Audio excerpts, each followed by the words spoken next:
নমস্কার। স্টাডি চাকরিতে তোমাদের জানাই স্বাগত। তো খুব ভালো খবর একটি পাওয়া গেছে, যেটা হচ্ছে আইসিডিএস রিক্রুটমেন্ট 2024 ওয়েস্ট বেঙ্গলে চালু হয়ে গেছে। কিছু কিছু জেলাতে ইতিমধ্যেই অ্যাপ্লিকেশন নেওয়া হয়েও গেছে, তো কিছু কিছু জেলাতে এখন চলছে এবং নতুন স্টার্টও হবে। তো রাজ্যের চাকরি প্রার্থীদের জন্য বিরাট খুশির খবর শোনালেন রাজ্যের নারী ও শিশুর কল্যাণ মন্ত্রী শশী পাঁজা। রাজ্যে এবার বিরাট কর্মসংস্থান, 32,659 জন অঙ্গনওয়াড়ি কর্মী এবং সহায়িকা নিয়োগ করা হবে। এই ঘোষণাই করলেন রাজ্যের নারী ও শিশু কল্যাণ মন্ত্রী শশী পাঁজা। তো যে টোটাল এগুলো বলা আছে যে 12,028 জনের মতো অঙ্গনওয়াড়ি কর্মী নেওয়া হবে এবং সহায়িকা পদে 20,631 জন নিয়োগ করা হবে। তো অলরেডি কোনো কোনো জায়গাতে অনলাইন এবং কোনো কোনো জায়গাতে অফলাইন অ্যাপ্লাই চলছে। দুটো পোস্ট আপাতত চালু করা হয়েছে, সেটা হচ্ছে অঙ্গনওয়াড়ি কর্মী, যেটাকে অঙ্গনওয়াড়ি ওয়ার্কার বলা হচ্ছে, এবং আরেকটা পোস্ট হচ্ছে অঙ্গনওয়াড়ি সহায়িকা, যেটার নাম হচ্ছে অঙ্গনওয়াড়ি হেল্পার। তো জেনে নেওয়া যাক সমস্ত ডিটেলস।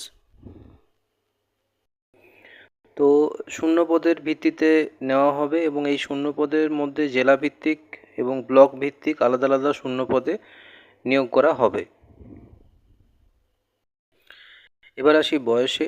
অঙ্গনওয়াড়ি কর্মী বা অঙ্গনওয়াড়ি ওয়ার্কার যে আছেন এবং অঙ্গনওয়াড়ি সহায়িকা, অঙ্গনওয়াড়ি হেল্পার যে আছেন, এইসব পদের আবেদন করার জন্য বয়স হতে হবে 18 থেকে 35 বছরের মধ্যে। আর তাছাড়াও সরকারি নিয়ম অনুযায়ী এসসি, এসটি, ওবিসিরা ছাড় পাবেন বয়সের। শিক্ষাগত যোগ্যতা কি লাগবে না, অঙ্গনওয়াড়ি কর্মী এবং অঙ্গনওয়াড়ি সহায়িকায় দুটি পদের ক্ষেত্রেই আবেদন করার জন্য চাকরি প্রার্থীদের ন্যূনতম উচ্চ মাধ্যমিক পাস হতেই হবে। এবার আসি বেতন কি থাকবে না, অঙ্গনওয়াড়ি কর্মীদের সাম্মানিক ভাতা দেওয়া হয়। একজন অঙ্গনওয়াড়ি সহায়িকা মাসে 6,800 টাকা বেতন পান এবং একজন অঙ্গনওয়াড়ি কর্মী মাসে 9,000 টাকা বেতন পান। নিয়োগের পদ্ধতি কি হবে না, এই পদে চাকরি পাওয়ার জন্য চাকরি প্রার্থীদের প্রথমে লিখিত পরীক্ষা দিতে হয়। লিখিত পরীক্ষার নম্বর থাকে 90। লিখিত পরীক্ষায় সফল হলে 10 নম্বরের মৌখিক পরীক্ষা নেওয়া হয়। সফল হলে চাকরি পাবে পরীক্ষার্থীরা। অঙ্গনওয়াড়ি কর্মী এবং অঙ্গনওয়াড়ি হেল্পার পদের লিখিত পরীক্ষার সিলেবাস: মাতৃভাষায় একটি প্রবন্ধ 150টি শব্দের মধ্যে, ক্লাস 8-এর মাপের হবে। 15 নম্বরের পাটিগণিত এমসিকিউ ক্লাস 8-এর ক্লাসের হবে, 8 ক্লাসের। 20 নম্বরের পুষ্টি, জনস্বাস্থ্য, মহিলাদের অবস্থা ইত্যাদি সম্বন্ধীয় কিছু কোয়েশ্চেন আসতে পারে। 15 নম্বরের ইংরেজি আসবে 20 নম্বরের, সাধারণ জ্ঞান থাকবে 20 নম্বরের। তবে এবার আসা যাক যে যে পদ্ধতিগুলিতে এখানে অ্যাপ্লাই হচ্ছে সেগুলো অনলাইনও হচ্ছে, অফলাইন হচ্ছে। বিভিন্ন জেলাতে বিভিন্ন প্রসিডিওর ইউজ করা হচ্ছে। যেমন কিছু কিছু যেগুলো অনলাইন হবে জেলাতে, যেগুলোতে অ্যাপ্লাই চলবে অনলাইনে, সেখানে জেলা অনুযায়ী আবেদন অনলাইনে করা হবে এবং জেলাতে অফলাইন ফর্মও জমা নেওয়া হচ্ছে, দুটোই নেওয়া হবে সেক্ষেত্রে। এবং কিছু কিছু জেলাতে থাকবে শুধু অফলাইনই থাকবে, অনলাইনের কোনো প্রসেস থাকছে না। তো অনলাইন আবেদন করার জন্য জেলা প্রশাসনের যে অফিসিয়াল ওয়েবসাইট থাকবে সেই ওয়েবসাইটে গিয়ে অ্যাপ্লাই করতে হবে। আর অফলাইনের ক্ষেত্রে হচ্ছে কি, যে অফলাইনের ক্ষেত্রে সেম ওয়েবসাইটে যেতে হবে, সেখান থেকে ফর্ম একটা যেটা পাওয়া যাবে সেই ফর্মটা ডাউনলোড করতে হবে। সেখানে সঠিক নাম, ঠিকানা, জন্ম তারিখ, গ্রাম পঞ্চায়েতের নাম, শিক্ষাগত যে যে যোগ্যতাগুলো থাকবে সেগুলো ফিল আপ করতে হবে এবং গুরুত্বপূর্ণ তথ্যগুলি ফিল আপ করে সেইগুলো যে ডকুমেন্টস থাকবে, সেই ডকুমেন্টস যেগুলো দেওয়া হবে সেই ডকুমেন্টসগুলো কিন্তু নিজের সই কিন্তু অবশ্যই করতে হবে, সেলফ অ্যাটেস্টেড থাকতে হবে। এবং যেটা ফর্মের নির্দিষ্ট অংশে একটা রঙিন ছবি দিতে হবে, সেটা সই করে ছবিটা অবশ্যই পেস্ট করতে হবে। এবং দুটো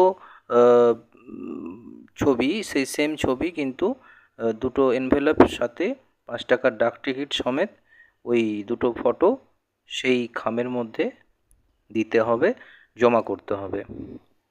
এবং কাগজগুলি চিঠি পাঠানোর খামে প্রবেশ করে জেলা প্রশাসনের যে অফিস নির্দিষ্ট দেওয়া থাকবে সেইখানে আপনাদের দিতে হবে। এখন উত্তর চব্বিশ পরগনা জেলার জন্য আইসিডিএসের জন্য রিক্রুটমেন্ট চলছে।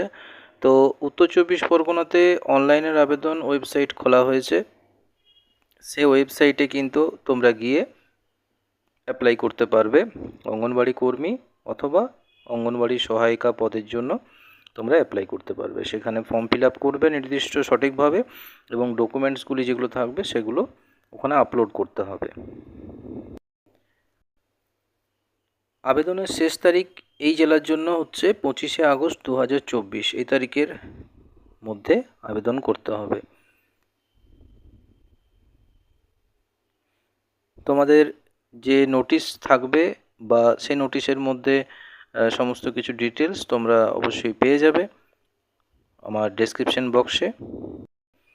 তো তোমাদের কেমন লাগলো ইনফরমেশনটি অবশ্যই জানিও এবং চ্যানেলটি সাবস্ক্রাইব না করে থাকলে অবশ্যই সাবস্ক্রাইব করো এবং লাইক করো, যাতে ভবিষ্যতে আরও পরীক্ষা সংক্রান্ত বা চাকরি সংক্রান্ত তথ্য তোমাদের কাছে তুলে ধরতে পারি।